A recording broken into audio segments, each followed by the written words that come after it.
That Triathlon Show 250.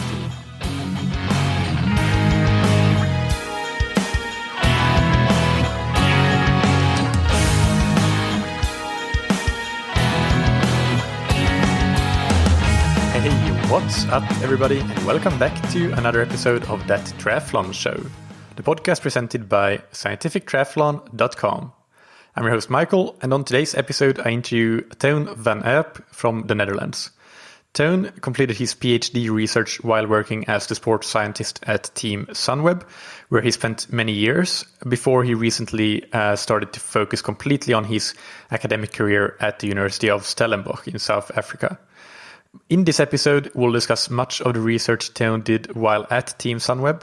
He has a massive data set of real-world professional cyclists from over many years. So it's a really almost unique data set in the science of training. And we'll also just discuss the training strategies from purely anecdotal point of view from what he saw during his time with the team. But before we get into the interview, big thanks to our sponsors. First, we have Precision Hydration, and today I want to highlight a great blog post on Precision Hydration's extremely educational blog that you should check out every now and then, or subscribe to the newsletter and just get informed about new interesting content. But this one was about performing in extreme heats, which at least at the time of this recording in early August is something that many parts in Europe have been experiencing. So it may perhaps be over for you by the time that you hear this actual episode. Either way, I found it very educational. For example, learning about the differences between heat stroke and heat exhaustion. And the post also talked about a number of the things that you can and should take into account when it comes to performing in the heat. So heat adaptation is an obvious one, but hydration, cooling strategies, even things like body composition and pacing and how those affect your performance in the heat. And of course, when it comes to the hydration part of that equation, adequate sodium and electrolyte replacement is key. And that's where Precision Hydration comes in. You can take a free online sweat test and get a ballpark estimate for how much sodium you lose in your sweat. And then buy electrolytes that match that sweat sodium concentration level. And you can get 15% off that order with the promo code THATTRIATHLONSHOW15 on precisionhydration.com. And thank you to Roka. Roka are the world-leading manufacturers of wetsuits, dry-suits, swim skins, goggles, high-performance eyewear, and prescription glasses and sunglasses.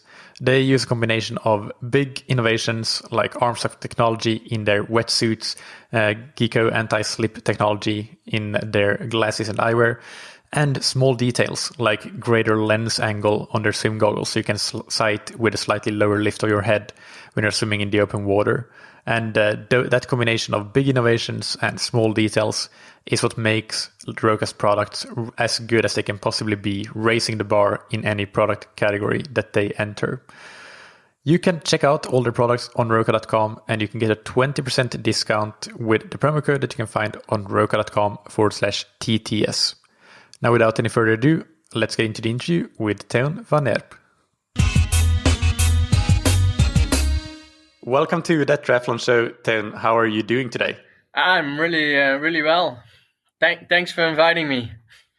It's a pleasure to have you. I really like the research that you've done. I've found that that's something that I had been looking for a while regarding training load and which different measures of training load work and why and how and so on. So really appreciate you taking the time. Before we dive into that topic, can you first introduce yourself to the audience and tell us about your current roles or work and your background as well in sport and science? Yeah, so I'm Teun, 35 years old. I worked in Team Sunweb and predecessors for 9 years. So I started in a team when they were still really small, like Skill Shimano.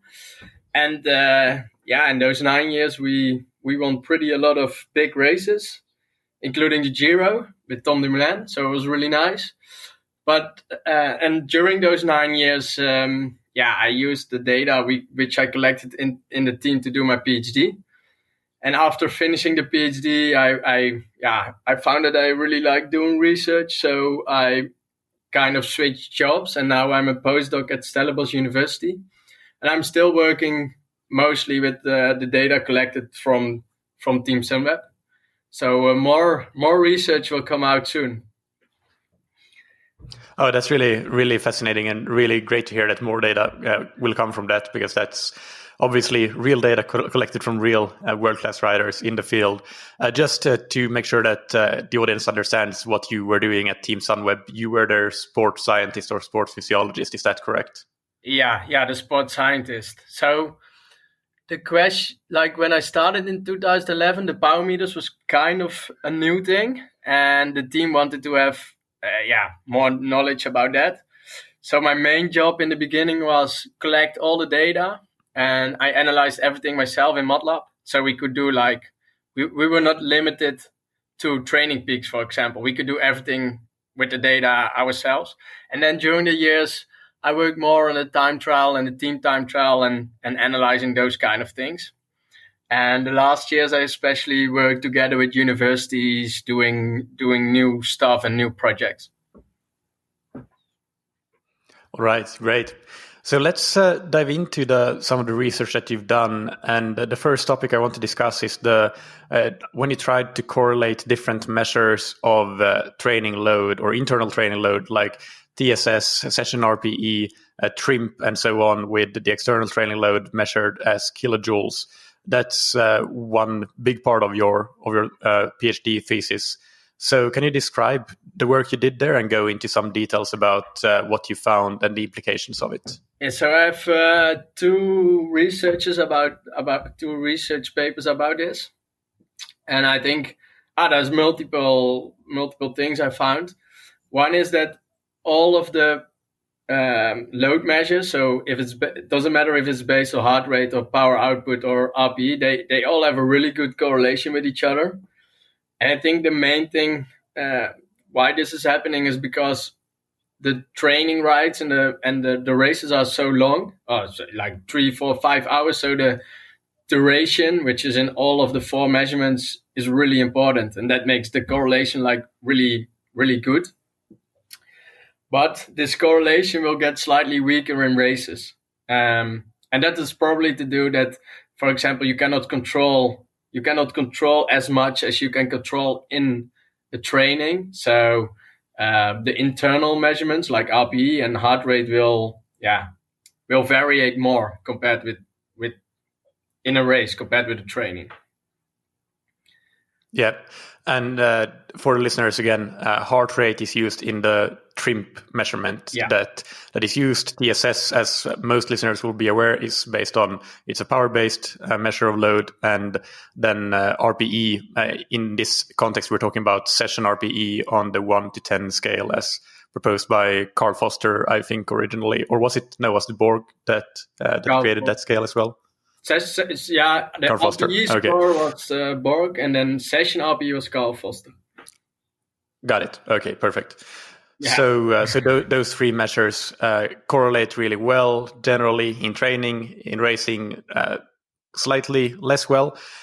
You say that, I think that's something that when I read your papers, I found very interesting, that the duration really drives that correlation because of the long rides and the long hours that these riders put into their training. What do you think this might look like if you're looking at, instead of 21 world-class riders, you're looking at 21 amateur cyclists or even amateur triathletes that also have the swim and the run, so they don't put in that many hours in the bike? Do you think that the correlation would be much less clear? Do you have any thoughts around that?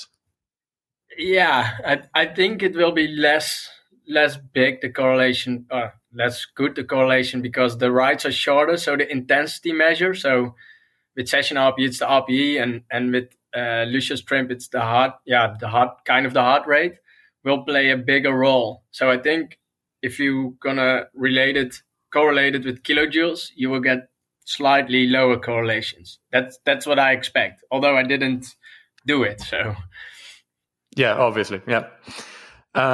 So can you go into each of the measures or the load measures, TSS, RPE, and TRIMP? And if you want to give a couple of the main sort of pros and cons of each, the way that you see it. Yeah, so the let's start with TSS, because there I wrote a whole paper about.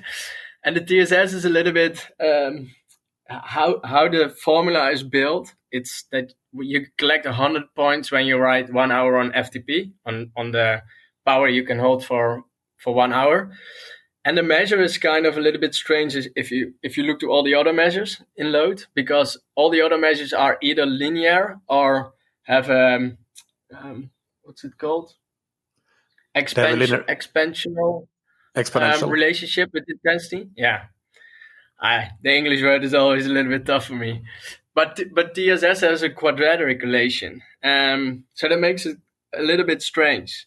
And I, for example, looked in one of my papers, and it shows that for the same ride, or for the same amount of kilojoule, let's say 3,700. So if you ride with 3,700 kilojoules, but you do it with a low or a high intensity, with a high intensity you collect 50% more TSS points. So that's pretty, kind of strange, because externally you burn the same amount of kilojoules. And you can calculate it pretty easily. So for example, another example is, if you ride on an intensity factor of 0.35, for 4 hours you will collect 48 points. And if you ride on an intensity factor of 0.93, for 1.5 hours you collect 130 points. So that's 2.5 times more points. So it would mean to collect the same amount of points at the low intensity, 0.35, you have to ride around 10 hours instead of the 1.5 hours. So the difference is really big between a low intensity ride and a high intensity ride. I hope it was a little bit. And would the kilojoules be the same between those two rides? Yeah, the kilojoules are then the same between those rides. So it's a ride of 1.5 or 10 hours to collect the same points. And so if you do the 10 hours, then the kilojoules are like almost also 2.5 times higher. Yeah. Okay. And what about session-RPE and Lucia's TRIMP, the heart rate-based methods? What are your thoughts around them as load measures? The heart rate-based measures have it can be an advantage or a disadvantage, but the heart rate, and especially in road cycling with races of 10 days or 21 days, the Grand Tours, the heart rate will go. The heart rate will be suppressed with fatigue, and thus at the end of a training camp or at the end of a Grand Tour, it can look like that you collect less amount of load compared to what you actually did. So it can be a risk for for training, for example, that at the end of a training camp it looks like you didn't do that much, but it's because the heart rate is suppressed, and not because you didn't do the training correctly, for example. Yeah. And session-RPE, what do you think about that? The session-RPE, the good thing about it, that it's really easy to collect, because it's just one number and the time.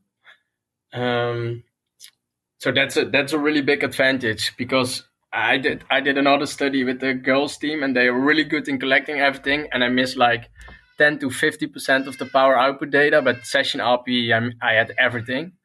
So I really like it because of that. The kind of the disadvantage is that, for example, if you do a long endurance ride, the first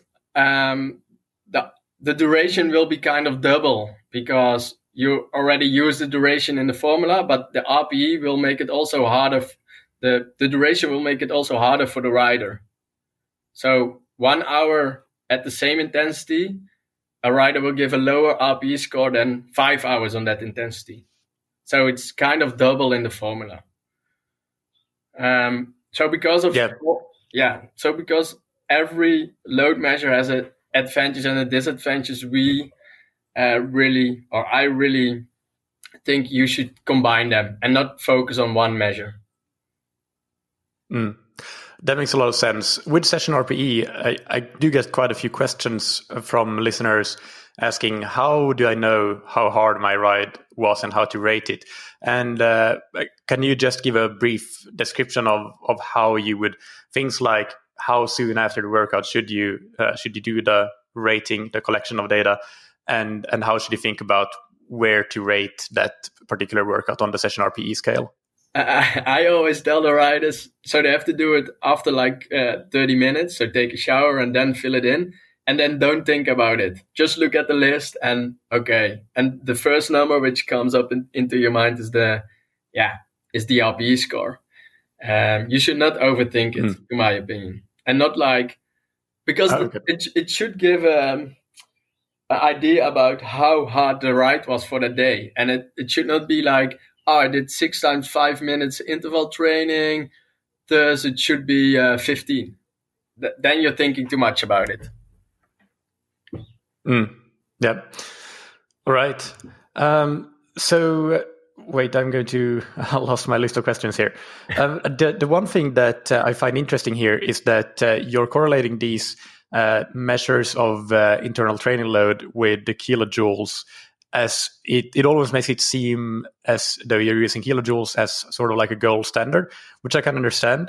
But it's also a training load measure that's not really used that much, at least for amateurs. I don't think a lot of amateur riders pay even 2 seconds of attention to it. So what are your thoughts around kilojoules? Is that an important variable to track for amateur cyclists as well as pro cyclists? How do you view the role of measuring and tracking that? I like the kilojoules because it's really straightforward. There's nothing like going on like TSS or so that's why I like it. Plus you can use it how hard the training was, but also you can use it to see how much energy you burned and base your nutrition strategy afterwards on it. So that's why I like it, because it's straightforward, and you don't have for example, let's call it the disadvantage of the TSS with the intensity. So you will not, with TSS, you can have the risk that you underestimate the load of a endurance ride, a low intensity endurance ride, which kilojoules always gives you kind of a straightforward number. Yes. Yeah, absolutely agree. And where does your research sit relative to other research on this topic? What previous research or research that has been done since have looked at these different measures of training load, and how does it compare to what you found? Yeah, so there is limited work done on load measures in cycling, and especially professional cycling, and that makes it pretty a load measure is valuable or is reliable when it's related with the response. So the dose is the load and the response is the outcome of the training. So if that's how you should validate a load measure. And to my knowledge, there's only one paper who did that, and that's from one of my co-authors where I work together, and that's from Dio Sanders. And he kind of found that TSS is a really good measure because it has the highest dose response relationship. And he kind of found in his study that all the measures which have an individual component in it are the most valuable or most reliable. And what do you mean by an individual component to it? So TSS has the FTP in it, which is individual for every rider. It's different. And for example, you have TRIMP, which is individualized TRIMP, which is based on, if I remember correct, it's based on you do a laboratory measurement, and based on that measurement, you determine the TRIMP. Where, for example, Lucia's TRIMP and Edward's TRIMP, it's for there's no individual component in it, so it's for everybody the same. Yeah. Okay, I see. So one study from your colleague Dejo Sanders that found a dose response relationship between TSS and with a dose response relationship with when TSS was used as the load measure. And I'll dig up that study and link to it in the show notes so that listeners can go and have a look at that. Can I say? Sorry, go on. Yeah, so probably the TSS has this good dose response relationship because you collect more points with high intensity, and your response is probably also higher with a lot of high intensity training. And this study was done in the pre-season. So it could be, how do you say it? And also the response value was like short high intensity. He did like 8 minutes max test. So it could be that an auto load measure will work better when you also take into account more duration, for example, or more low intensity training.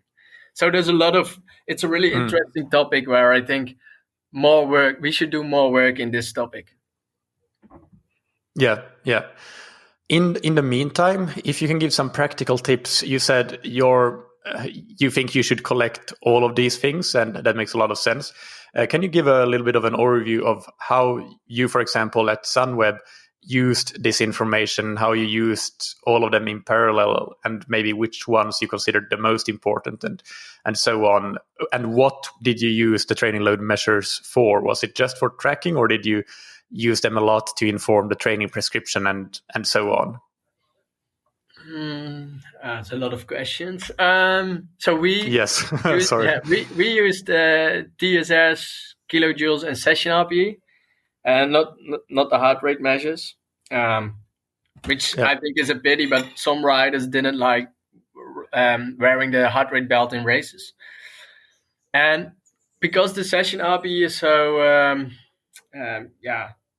you can always collect it. Like with the power meter, sometimes they go mountain biking and they don't have a power meter. And then the session-RPE we use to fill in the load. We calculated the TSS and the kilojoules based on the session-RPE when we missed those measures. So we always, every day, we had all 3 measurements. And and we used... How did we use it? You can use the load measures to see how heavy the week was or the month was and compare it to the previous years. Normally, with a young rider, you want to do less in a month compared with a rider of 20 years old is doing mostly less in a month compared to a rider of 30 or 35. So you can use it that way. And what we also did is calculate the acute with chronic load relationship, and this way you can control that 1 week a training camp is not too heavy compared to what a rider did previously. Yep. That makes a lot of sense. And did you find a good correlation in racing between the training load for how much chronic training load you had built up with race performances, or was that something that you didn't look at? We didn't look at it because I think one of the reasons is that it's really difficult to assess the performance in a race. And it sounds a little bit strange because everybody thinks like, but you have the power meter and you see what a rider is doing on the last mountain, and then you know how good he was. But I did a study with Tom Dumoulin, where I compare his performance on the last mountain in the 4 Grand Tours he rode for the GC. And there, for example, you see that the power output on the key mountains really depends on what happened in the race before, if it's the first week in the Grand Tour, the 3rd week, how warm it is, on which altitude it is. So you have a lot of factors influencing the power output. So it's really difficult to get a really accurate measure of the performance in a race. Yeah, that's a good point. If you want to do this, really a lot of people underestimate it because, like I said, they think it's with the power meter it's really easy, but it's still pretty difficult. Yep. So moving on to another topic, which is another part of your research, is the differences in training characteristics between professional male and female cyclists. Can you discuss what you found, and then elaborate a bit on why you think you found the differences that you found? Yeah, so I did 2 studies. First one, I looked at the races and how intense the races were, and then because the races were so different, I looked at the training. What we found in the races is that the female cyclist, of course, the load, it's lower because the duration is shorter, but the intensity is way higher in female races. And this is probably caused as multiple reasons. One probably is that in female cyclists, cycling only, a couple of riders are paid like professionals, so they can train professional, and other riders are still studying or working. So the level in the peloton, the difference between the best rider and the weakest is really big. So probably the top 20 have maybe the same intensity profile in a race as the male races, or the male races. But the other ones, the other 100 girls are have a way higher intensity. So I think one of the reasons is that you have 20 really good riders and the rest is weaker. Well, in the male peloton, the level is more, how do you say it, stable. And the other reason is that the races are shorter in women's cycling, so they cannot give, like in male cycling, the breakaway will get 5 minutes, and then in the last hour they will close it down. But in female cycling, this almost never happens. The breakaway will get maybe 1 or 2 minutes, and then they will close it down way, not earlier, but they have a shorter time to close down the gap. So the gap will never be that big. Yeah. And in terms of training, did you look at that as well? Differences between males and females? Yeah, so we saw the same kind of intensity, the differences. We saw the same kind of differences in training, but slightly smaller. So the girls train more intense, but the differences are not so big as in the races. And this probably has to do with I think it has to do with the time the girls have, but also a girl's training will be similar to a men's training with, for example, 6 times 5 minutes intervals, but then the girls will do it in 3 hours and the males will do it in 5 hours. So if you then look at the intensity of that training, then it will be higher in the female cyclists. Yeah, so a little bit just a higher percentage of intensity overall, because the total volume is a bit lower than for the males, but they do a similar amount of intensity. Yeah, they do the same. Yeah, they do the same intervals, but in a shorter duration. Yeah.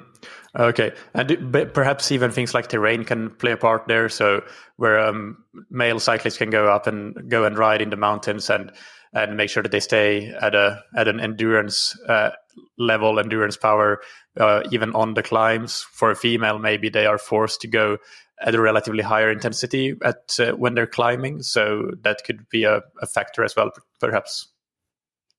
Yeah, I think that's for sure a factor. And this was also the reason, for example, why we stopped doing a training camp in December with the girls team in the mountains. We always went to Kalpe, which is there's a lot of hills.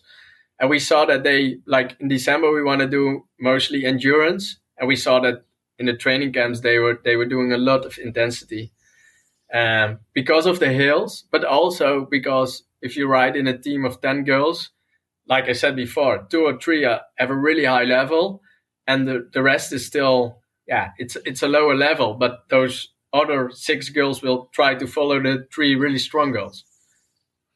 So they ride in 2 high intensity zones during the training camps. Yeah. And was there anything in this research that you did that is applicable to amateur athletes? Are there any? I mean, it sounds like perhaps not, because what you did was just characterize the training between the males and the females, and you saw what the results of that were. It's not to say that one way is more effective than another necessarily, or that the training of the females would be more effective if they were doing more volume and therefore a lower intensity, or vice versa. But if there is anything that you think that the listeners who are amateur endurance athletes could take away, let us know if there is anything.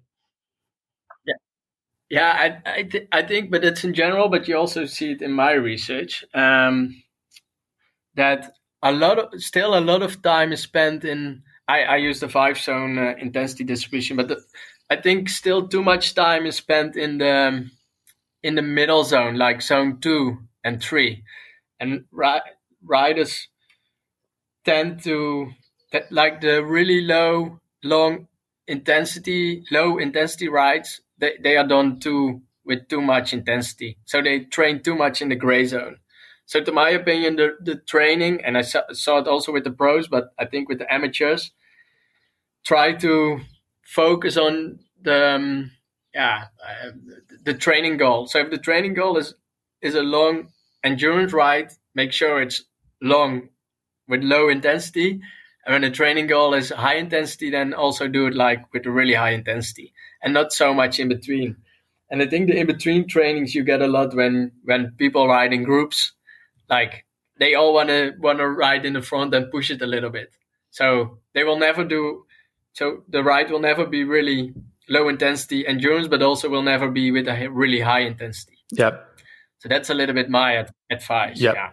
That makes sense. One follow up on that. You say that people do a little bit more or too much mid zone or moderate intensity, but you lumped zone 2 in there, which is kind of interesting. So what intensity would you say that if somebody goes out and do a long endurance ride, and let's say we're talking about an amateur cyclist here, what sort of intensity percentage of FTP, if you want to talk in those terms, would you recommend doing that at?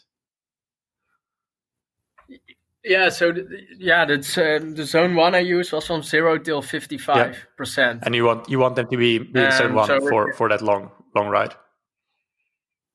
Yeah, maybe not for the whole ride, but like because that's maybe it got boring. I know, but like don't do the whole ride in zone 2, but do it easy. Okay. And do you think that this still applies for somebody who is? I mean, you're working with athletes that have FTPs that are on the male side, probably 400 watts or around that benchmark. But if we have amateur athletes that are at 250 watts, do you think it still applies? You should still stick to sort of make sure that you get a good amount of zone 1 in there and not do the whole ride in zone 2. Yeah. I really think that applies. And I can look it up. For example, if you look in my PhD, this is the pros. They do 55% in zone 1 in a training average in an average training. Yeah. So that's pretty a lot, 55%. Yeah. Just to give you an, but they still do like 30% in zone 2, and I think that should be like 15%. Okay. That 30% it's high. And also, if you look to an average training, I have to find the right graph in males. I do remember from your study that the average intensity factor of a ride was 0.59, so 59% of FTP, I think, was the average intensity factor. Yeah. So that's an interesting stat. And 190 watts average. So that's, I could do those rides without proper training. Yeah. Like the average ride, I mean. Yeah. But the average ride was also 3 hours long. And of course, there are plenty of rides that are a lot longer than that. So if the average is 3 hours. So yeah. And I do that every day. That's always a little bit the problem with. sorry.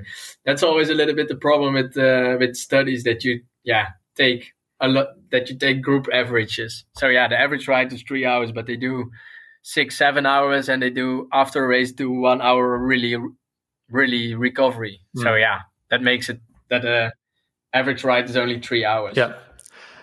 Next, I want to just to go into a few different topics from your experience in professional cycling, but also in research, and just get your sort of lowdown on these topics.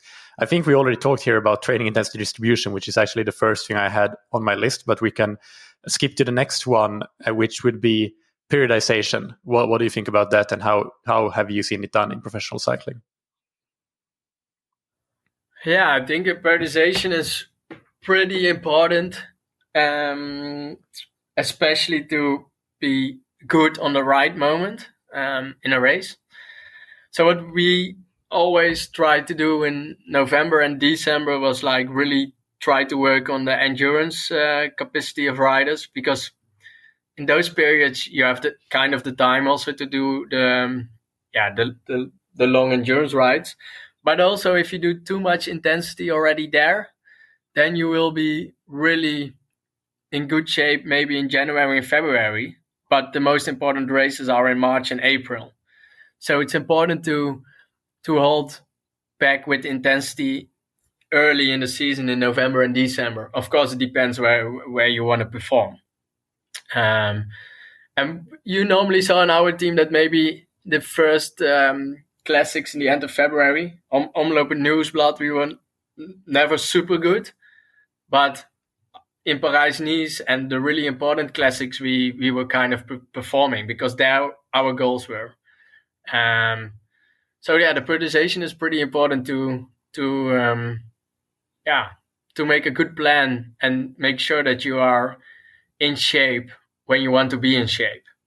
And I think if you riders that not working with trainers or not with this kind of planning, they are maybe too early in shape in February, and then when the really important races are in end of March, April, that peak is already slightly gone. So it's really important. Yeah, that's a good overview. Next, what type of, when you do sort of quality training, you do some sort of efforts, what was the relative focus on, for example, high intensity or very high intensity training, let's call it zone 5 and above zone 5, versus sort of moderate training, tempo, threshold in zone 3, zone 4? How did you use those different types of quote unquote quality training in the training plans? So that has kind of to do with the periodization, where we started with November, December with more the endurance components. You try to build up towards the season with doing more intensity. How did you call it? The moderate intensity in January, and then really the high intensity, like the taper kind of trainings, like 40-20s, those kind of things, you do maybe 2 weeks before the important races. So kind of a very sort of traditional linear periodization where you build up towards the higher and higher intensities as you get closer to the race. That's mostly how we did it, but of course it all depends on the individual rider. And to be honest, there's not that much research about this. Yeah. So we have the philosophy and we think this is the best way, but it can be that for one rider it's the best way, but for another rider, maybe you have to adjust it or make it make it different. When you are in, I don't know, January, February, how many workouts would a rider do that is not just an endurance ride or a recovery ride? So how many rides that is something like tempo, threshold, or high intensity intervals would be done? And can you give an example of what that might be? Maybe it's just 2 tempo rides and that's it, but just give a little bit of a snapshot. I think in February and also end of January, let's say you're going for March as your peak form. In a training camp, we did 1 long endurance ride, but all the other trainings were kind of with some intensity or so with intervals training, like 5 out of 6 trainings were with intensity in it. Either sprinters do sprint training and practice the lead out train, or the whole team does team time trial training. Like almost every training has intensity component in it. Yeah, that's very interesting, and it flies in the face of some research that has been popular with, I'm thinking of the polarized training, where initially the research talked about how 8 out of 10 sessions in the athletes selected in those studies, or the types of studies included there, were low intensity sessions. So it really talked about the number of sessions done at low intensity versus high or moderate intensity, rather than the total time. But in cycling, and you're not the first person I talked to that confirmed this to be the case, it really seems that you're very often including some intensity component in the workouts. But still, of course, there's a lot. If you just measure the duration and the total time, there's really a lot of low intensity training in there. But that's interesting to hear. Yeah. So I think you get really a periodized training also with this approach, but you don't look at the number of trainings with a high intensity, but more at the time spent. Because with a high intensity training in professional cycling, they still do 80% in the low intensity zone of that training, because the training is always so long. Yeah. But this is also why I think it's important to do high intensity training. You do the 80% of the training in really low intensity, so you can do the high intensity on a really high intensity. So that's also what I mean, that with the gray, take out the gray component of doing this kind of interval training, like do everything in zone 2 and then do intervals in zone 4. My idea would be to do everything low intensity, and then the high intensity, like with really maximum, or like at least that it is real, with a real high intensity. So it sounds like you think that if we're looking at the spectrum of zone 3, zone 4, zone 5, zone 6, you think that really the more important ones, the most important ones, would be the zone 5, zone 6 type of workouts, even though you said that, you do the tempo and the threshold work. But do you think that the higher intensity above threshold is the most important one still? I don't think you can say that one zone is more important than the other zone, because if you don't do any endurance training or threshold training, like a race is really complex and you need everything. So I would not say zone 5 is more important than work in zone 3. I'm just saying that too much time is spent in like zone 2. Well, it should be low in zone 1. Okay, got it. Does that make sense? Yes, perfect. Thank you. The next topic I want to discuss is cadence. So how do you, or did you implement specific low cadence or high cadence training? I was not really the trainer, so I know that the trainers did a lot of, they played with it a lot. Because if you do the low cadence, you have a more kind of strength component into your training. But you have to be a little bit careful, because it puts more pressure on you, for example, on the knees.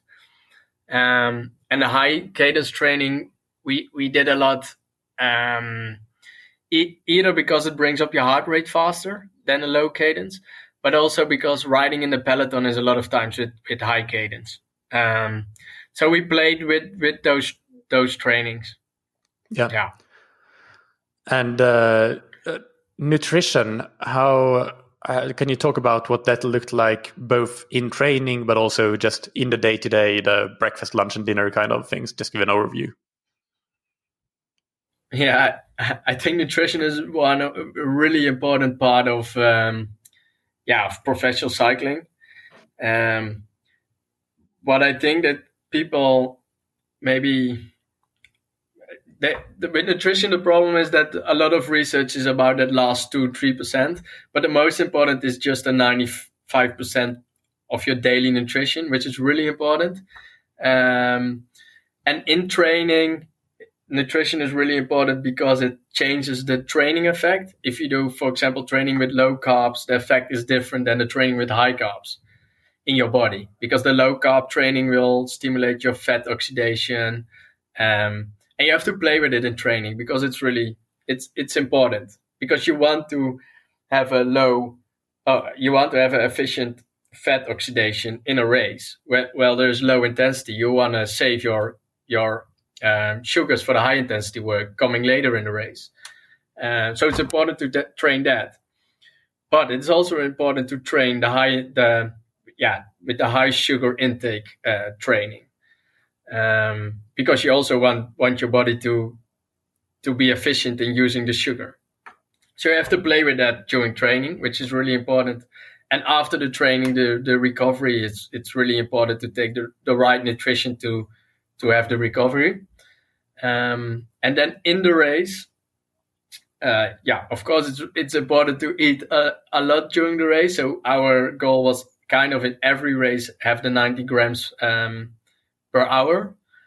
And what we did, we used the kilojoules from the power meter to see how much energy a rider burned.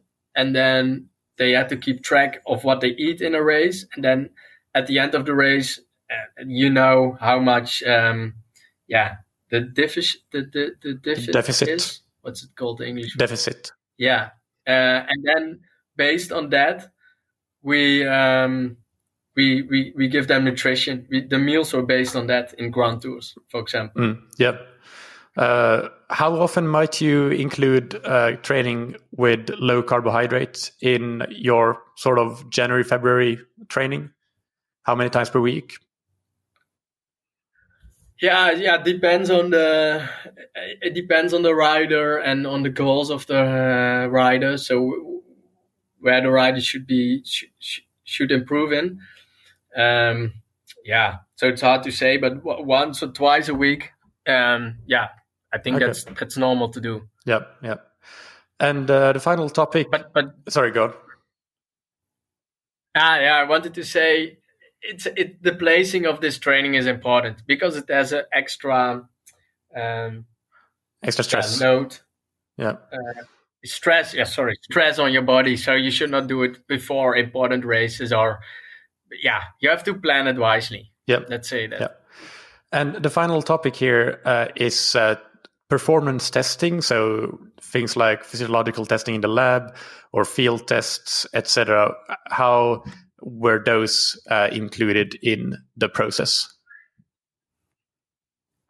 So when I came into the team, we had a discussion about this, and because we had a small team with a lower budget in 2012, we decided to only use the field test.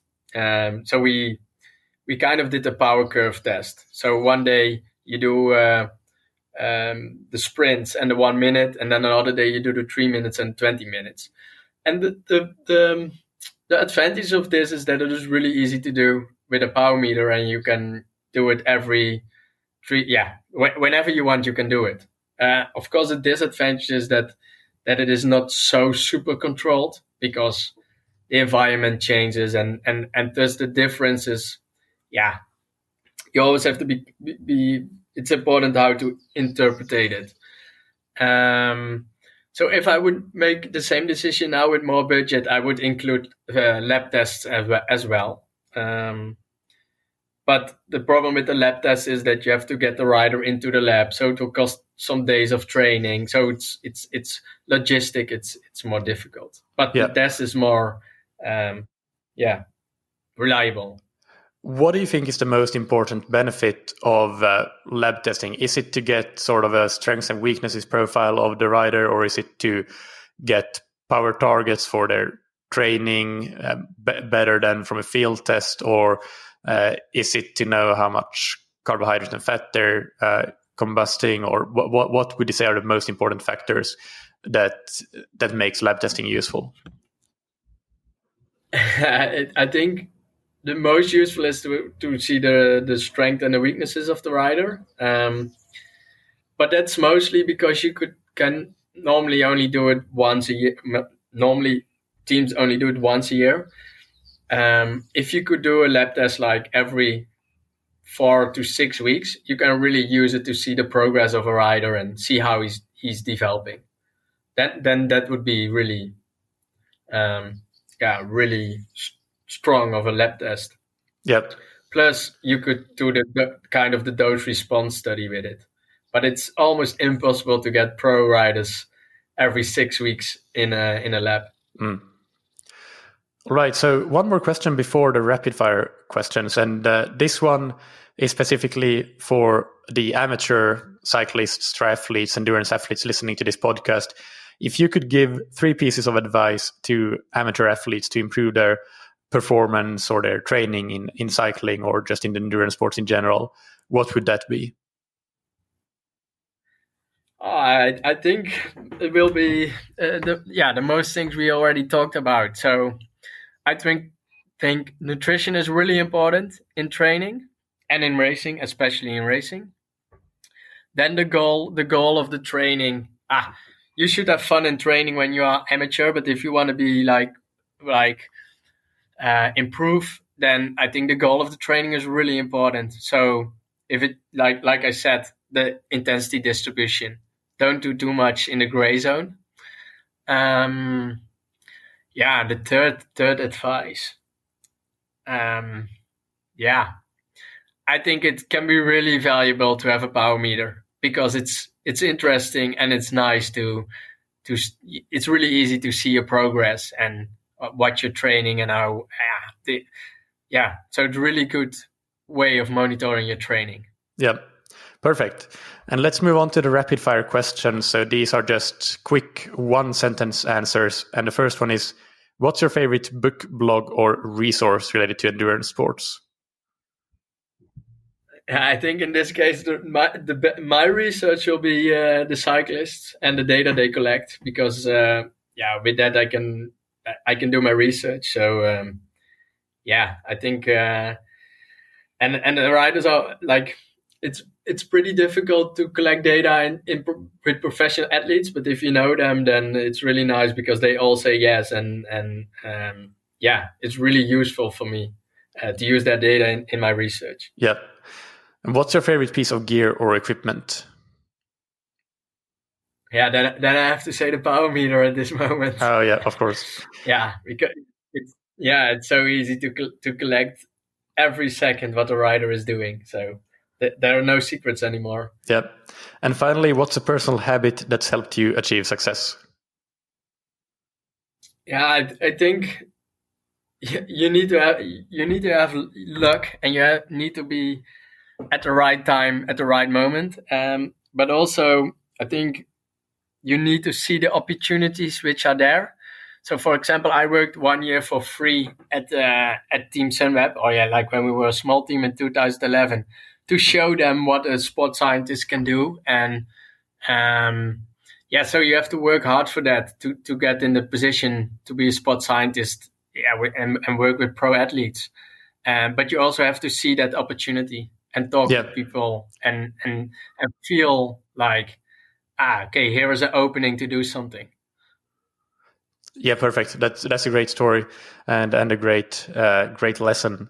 Finally, do you have any social media or websites or anything that you want to plug where the listeners can follow you or anything like that? So my Twitter account is _Teun. A little bit strange, but the riders made it for me in 2012. So it's a nice story attached to it. And we'll have it linked in the show notes. And all my research is on my ResearchGate, so you can read everything back.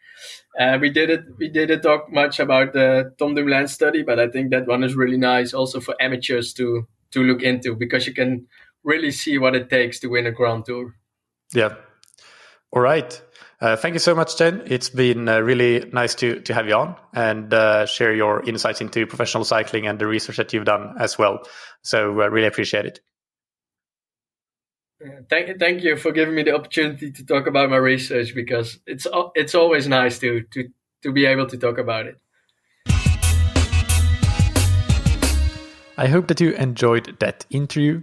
As always, you can find the show notes on scientifictriathlon.com, where I'll link to Teun's research and Twitter profile, his PhD thesis, and some of the key papers that we discussed in this interview as well.